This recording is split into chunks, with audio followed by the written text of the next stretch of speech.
ओम शांति। ओम शांति। आज वाणी का सार है, मीठे बच्चे, तुम ज्ञान सागर बाप के पास आते हो, सम्मुख मिलन मनाने, बादल भरने।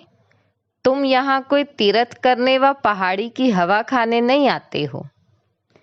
बाबा ने कहा, तुम ज्ञान सागर बाप के पास आते हो, सम्मुख मिलन मनाने, बादल भरने। तुम यहाँ कोई तीर्थ करने व पहाड़ी की हवा खाने नहीं आते हो। प्रश्न है, ग्रस्त व्यवहार में रहते हुए किस विधि से चलते रहो तो एवर हेल्दी बन जाएंगे। ग्रस्त व्यवहार में रहते हुए किस विधि से चलते रहो तो एवर हेल्दी बन जाएंगे। उत्तर है, एवर हेल्दी बनने के लिए सदैव बाबा बाबा करते रहो। तुम ही से खाऊं, तुम ही संग घूमूं, सब कुछ बुद्धि से बाप के हवाले कर दो। ऐसा समझकर चलो कि हम शिव बाबा की परवरिश के अंदर पल रहे हैं। किसी भी चीज में ममत्व न रहे। अर्पण करके उसके हुक्म से खाओ तो सब पवित्र हो जाएगा और तुम एवर हेल्दी बन जाएंगे। बाबा कहते, अर्पण करके उसके हुक्म से खाओ तो सब पवित्र हो जाएगा और तुम एवर हेल्दी बन जाएंगे। गीत है, दूर देश का रहने वाला आया देश पर आए। ओम शांति। दूर देश के रहने वाले पास बच्चियां मिलने आती हैं। बच्चियां कोई तीर्थ पर नहीं आती हैं, वह पहाड़ी पर हवा खाने नहीं आती हैं। मनुष्य तो पहाड़ों पर जाते हैं हवा खाने, परंतु बच्चे यहाँ पर आते हैं माता पिता पास मिलने। यह जानते हो, माता पिता दूर देश के रहने वाले आते हैं प्राय देश में। क्यों आते हैं? स्वर्ग रचने। उनसे मिलने लिए बच्चे भिन्न भिन्न गांव से, कितना दूर देश से आते हैं, विलायत से भी आएंगे। किस लिए? कोई चीज देखने लिए नहीं। आत्माएं अथवा जीव आत्माएं आती हैं माता पिता से मिलने। माता पिता भी है दूर देश का रहने वाला। अब तुम किसके आगे बैठे हो? माता पिता के सामने बैठे हो, जिससे स्वर्ग के सुख मिलने हैं, परंतु उनकी मत पर चलने से। इसलिए श्रीमत का इतना गायन है। स्वर्ग के सुख कब मिलते हैं? जब हम उनकी मत पर चलते हैं। तो बाबा कहते, भगवानुवाच श्रीमत गाई हुई है। ब्रह्मा विष्णु शंकर की श्रीमत का गायन नहीं है। सबसे श्रेष्ठ माता पिता हैं जिसका गायन करते हैं।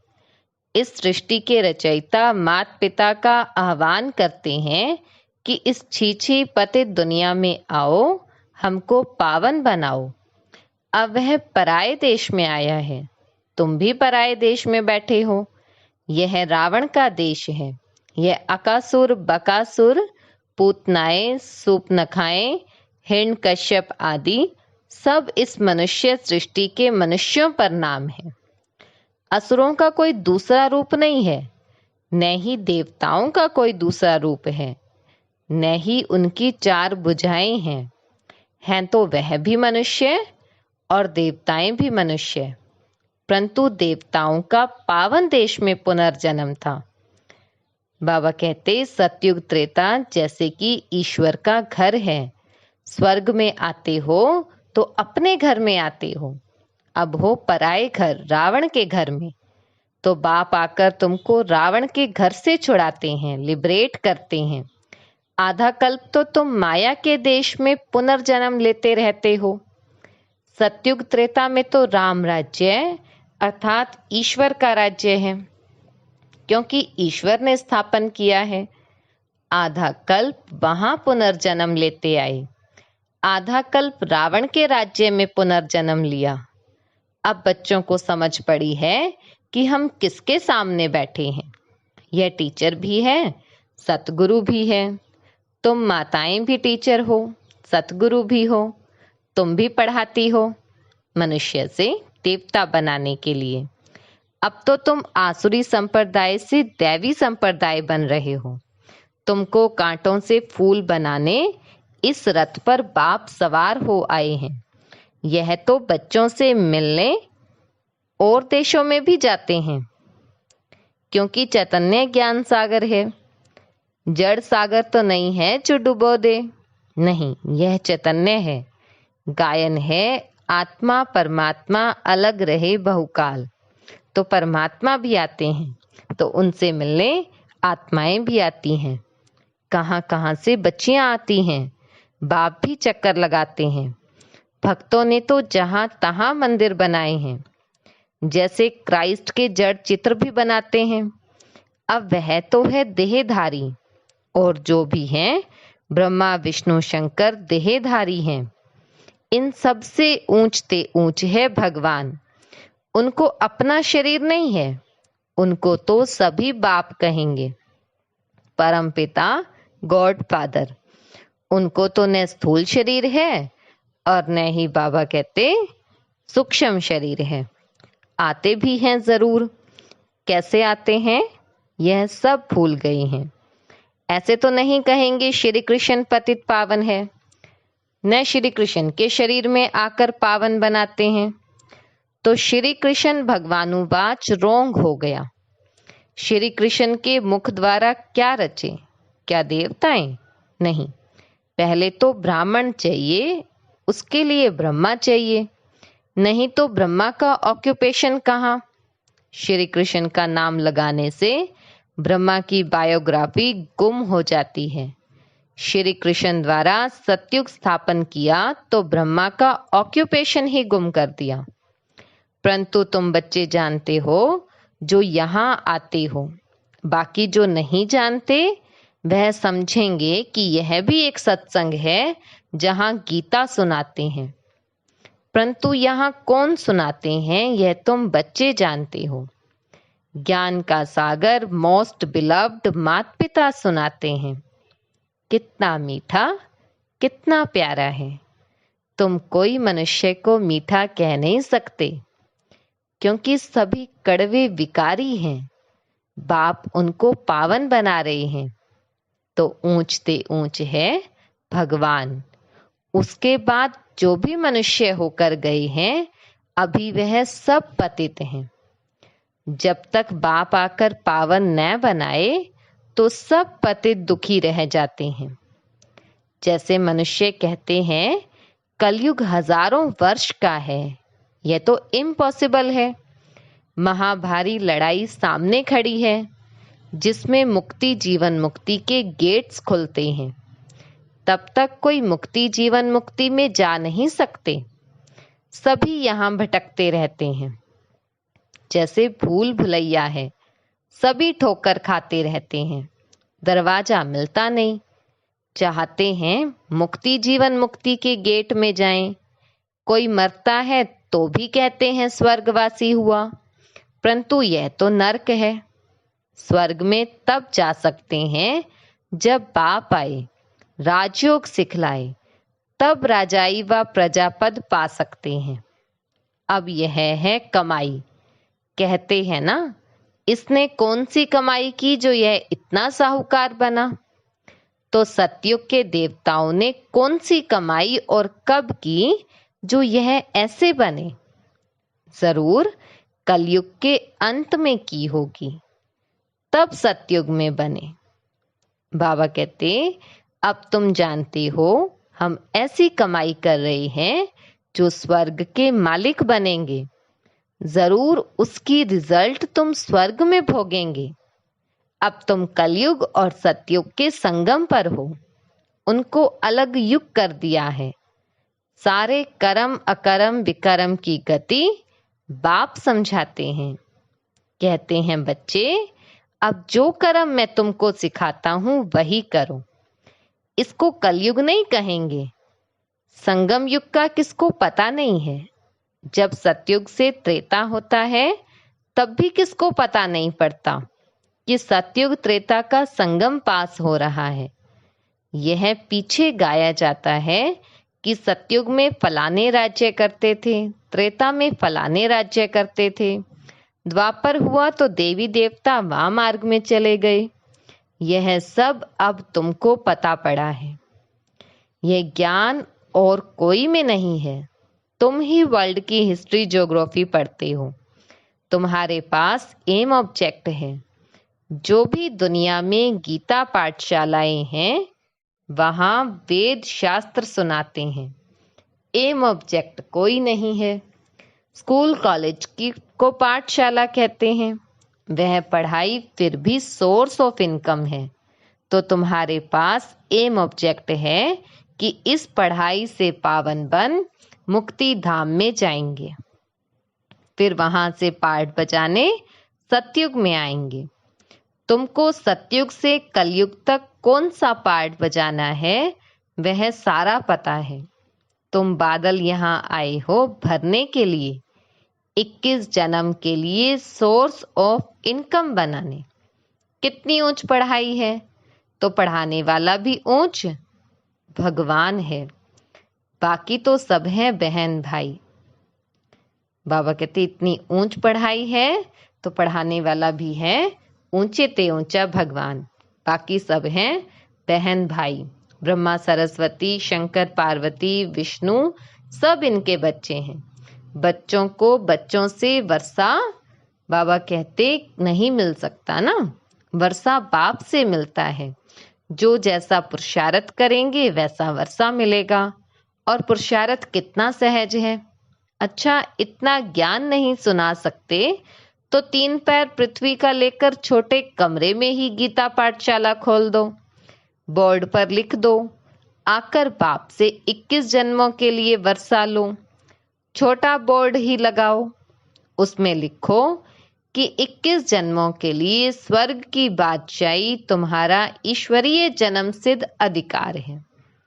भल आकर पूछो, तुम जिसको माता पिता कहते हो वह तो जरूर स्वर्ग का रचता है, तो तुमको जरूर स्वर्ग का वर्षा मिलना चाहिए। वह कहते हैं निरंतर मुझे याद करो और सबको भूलो। इनके साथ रहते हुए सामने देखते हुए बुद्धि वहां लगानी है। बाबा का फरमान मिलता है तो सिर पर रखना चाहिए ना। बाप ऑर्डिनेंस निकालते हैं, बच्चे अब विष का धंधा बंद करो। बाबा कहते ये हमें फरमान मिलता है, हमें इसको सिर पर रखना चाहिए। बाबा जो कहे हम वही करें। तो बाबा कहते और कोई से बात नहीं करते, बच्चों को ही समझाते हैं। बाहर वाला तो यहाँ सभा में कोई बैठ ही नहीं सकता जब तक 7 रोज आकर न समझे। कहानी है ना, इंद्रप्रस्थ में पुखराज परी एक पतित मनुष्य को ले आई तो उनको सजा मिल गई। तो यह कायदा नहीं जब तक 7 रोज भट्ठी में नहीं डाला है। भट्ठी में स्वच्छ होने बगैर बैठ ही नहीं सकते। हाँ, कोई बड़े मनुष्य मिलने को आते हैं, सुनते तो है ना, सुबह का क्लास देखें तो ऊपर से पूछकर श्रीमत से बताते हैं। देखते हैं अच्छा है, उल्टा नहीं उठाएगा तो उनको थोड़ा पहले समझाया जाता है, फिर आने की छुट्टी देनी पड़ती है। बाबा कहते तुम सबको समझाओ कि यह हमारे माता पिता हैं जिससे स्वर्ग के सुख मिलते हैं। यह बाप टीचर सतगुरु तीनों हैं। तुमको जैसे 3 इंजन मिले हैं, इसी समय तीनों इकट्ठे मिलते हैं। वहां तो अलग अलग मिलते हैं, पहले बाप फिर टीचर और वृद्ध अवस्था में गुरु करते हैं। तुम अब किसकी परवरिश के नीचे हो? शिव बाबा की, क्योंकि तुम्हारे पास जो कुछ भी है वह शिव बाबा को अर्पण किया है। तुम्हारी परवरिश जैसे कि शिव बाबा के भंडारे से होती है। तुमने अपना सब कुछ शिव बाबा को दान किया है, अब उनसे ही तुम पलते हो। कितना पवित्र अन्न मिलता है। ऐसे कभी होता नहीं जो कोई दान करे उससे ही उनकी परवरिश हो। वह तो जिसको दान करते वह खा जाता है। यहाँ तो तुम शिव बाबा को देते हो तो कितना पवित्र बन जाता है। इससे तुम्हारी ही परवरिश होती है। बाप कहते हैं घर में रहकर ऐसा समझो सब बाबा का है। ऐसा समझ खाते हो तो हूबहू तुम शिव के भंडारे से खाते हो। इसमें कोई ममत्व नहीं, बाप का समझते हो, बाप का दिया हुआ है, बाप को अर्पण किया हुआ है, उनके हुक्म से खा रहे हैं। भल बैठा घर में है, परंतु शिव के भंडारे से खाते हैं। कहते हो ना, तुम्ही से खाऊं, तुम्ही से घूमूं। बाबा बाबा कहने से उनसे योग लगा रहेगा, एवर हेल्दी बन जाएंगे। यह है हेल्दी बनने की सैनिटोरियम। उस सैनिटोरियम में सारी आयु थोड़ी रहते हैं, थोड़ा टाइम रहकर चले जाते हैं। यहाँ तो तुम बैठे हुए हो, एवर हेल्दी 21 जन्मों के लिए बनते हो। यहाँ आते हो किस लिए? आधा कल्प लिए ever healthy, ever wealthy, ever happy बनने के लिए।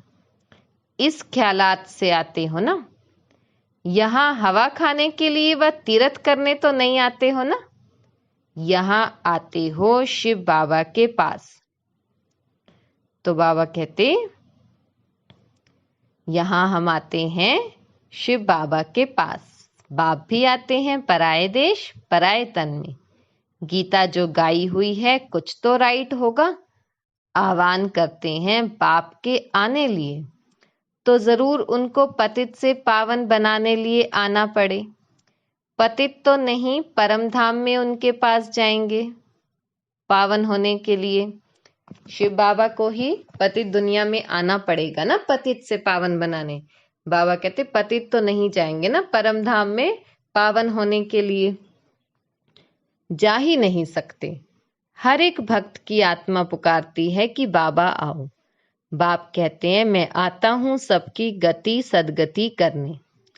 सर्व के ऊपर दया करने वाला सर्वोदया तो एक बाप है ना।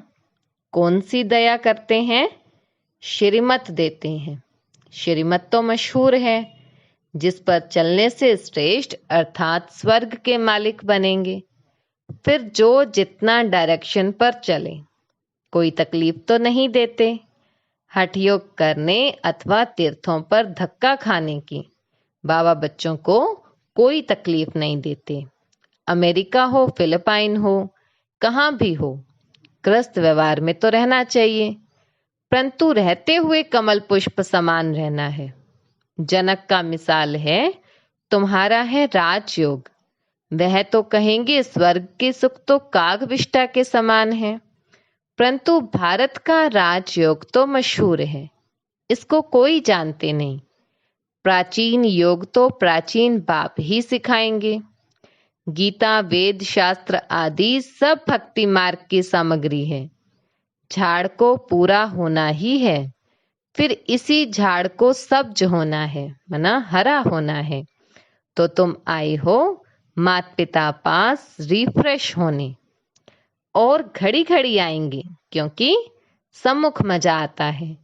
यहाँ सदा के लिए तो बैठ नहीं सकते, लो ही नहीं है, अपना ग्रस्त व्यवहार भी संभालना है। अच्छा, बाबा कहते बाकी है पाठशाला अजन बहुत वृद्धि को पाएगी। यह विघन आदि न पड़े तो यह बहुत बढ़ जाए, इसलिए विघन पड़ते हैं। 5000 इकट्ठे बैठ कैसे पढ़ेंगे, इसलिए लिमिट है, जिनको बाप सम्मुख देख भी सके। बाप देखते तो आत्माओं को है ना, शरीर को नहीं देखते। जोर से देखेंगे तो उनको शरीर ही भूल जाएगा। चुंबक है ना, तो जैसे अनकॉन्शियस होता जाएगा। अच्छा, मीठे मीठे सिकिलधे बच्चों प्रति माता पिता बाप दादा का याद प्यार और गुड मॉर्निंग। रूहानी बाप की रूहानी बच्चों को नमस्ते। हम रूहानी बच्चों की रूहानी बाप दादा को याद प्यार गुड मॉर्निंग और नमस्ते। धारणा के लिए मुख्य सार है, ऊंची मंजिल पर जाने के लिए बाप टीचर गुरु के रूप में हमें 3 इंजन मिले हैं। सदा इसी स्मृति से आगे बढ़ना है। ऊंची मंजिल पर जाने के लिए बाप, टीचर, गुरु के रूप में हमें 3 इंजन मिले हैं। सदा इसी स्मृति से आगे बढ़ना है। बुद्धि से सब कुछ बाप हवाले कर उनकी परवरिश के नीचे पलना है। बहुत मीठा पावन बनना है। पतित पने का कड़वापन निकाल देना है। वरदान है, अनुभवों की संपन्नता द्वारा सदा उमंग उल्लास में रहने वाले मास्टर ऑलमाइटी अथॉरिटी भव।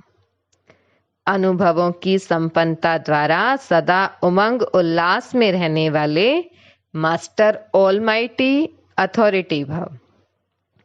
अनुभव बड़े से बड़ी अथॉरिटी है। हर गुण, हर शक्ति, हर ज्ञान के पॉइंट के अनुभवों में संपन्न बनो तो चेहरे पर सदा उमंग उल्लास की चमक दिखाई देगी। बाबा कहते, अब सुनने सुनाने के साथ साथ अनुभवी मूर्त बनने का विशेष पार्ट बजाओ। अनुभव की अथॉरिटी वाले स्वयं को सदा भरपूर आत्मा अनुभव करेंगे। जैसे बीज भरपूर होता है, ऐसे ज्ञान, गुण, शक्तियां सब में भरपूर होने के कारण मास्टर ऑलमाइटी अथॉरिटी बन जाते हैं। स्लोगन है, अमृत वेला विशेष प्रभु पालना की वेला है। इसका महत्व जान पूरा लाभ लो। अमृत वेला विशेष प्रभु पालना की वेला है। इसका महत्व जान पूरा लाभ लो। अच्छा, ओम शांति। ओम शांति। आज बाबा कहते कि बच्चे, सच्ची कमाई एक बाप ही कराते हैं। इस कमाई के आधार पर ही सतयुग में साहूकार बनेंगे। इसलिए विनाशी कमाई के साथ साथ इस अविनाशी कमाई पर भी ध्यान देना है। बाबा कहते, 3 पैर पृथ्वी के लेकर गीता पाठशाला खोलो और बोर्ड लगा दो, 21 जन्मों के लिए स्वर्ग की बादशाही तुम्हारा ईश्वरीय जन्मसिद्ध अधिकार है, आकर प्राप्त करो। बाबा कहते, बाप आकर हमें रावण से छुड़ाते हैं। इसलिए तुम बच्चों को निश्चय होना चाहिए कि हम किसके आगे बैठे हैं। कांटों से फूल बनाने वाला एक बाप ही है, वही आकर हमें फूल बनाते हैं। बाबा कहते, तुम कोई भी मनुष्य को मीठा नहीं कह सकते, क्योंकि इस समय सभी पतित हैं। मीठे ते मीठा तो एक शिव बाबा है। बाप की मत पर चलेंगे तो स्वर्ग के सुख मिलेंगे। श्रीमत है ही एक बाप की। बाबा कहते, कोई भी नया आए तो पहले 7 रोज का कोर्स कराओ, तब ही ज्ञान बुद्धि में बैठेगा। बाबा कहते, तुम सब शिव बाबा के भंडारे से पल रहे हो। घर गृहस्थ में रहते भी ऐसा समझो यह सब शिव बाबा का है। इस प्रकार तुम्हारा सबसे ममत्व मिट जाएगा। बाबा कहते, गृहस्थ व्यवहार में रहते कमल फूल समान पवित्र, न्यारा और प्यारा बनना है। बाबा कहते, निरंतर मुझे एक बाप को याद करो और सभी से बुद्धि योग हटाना है। अच्छा, ओम।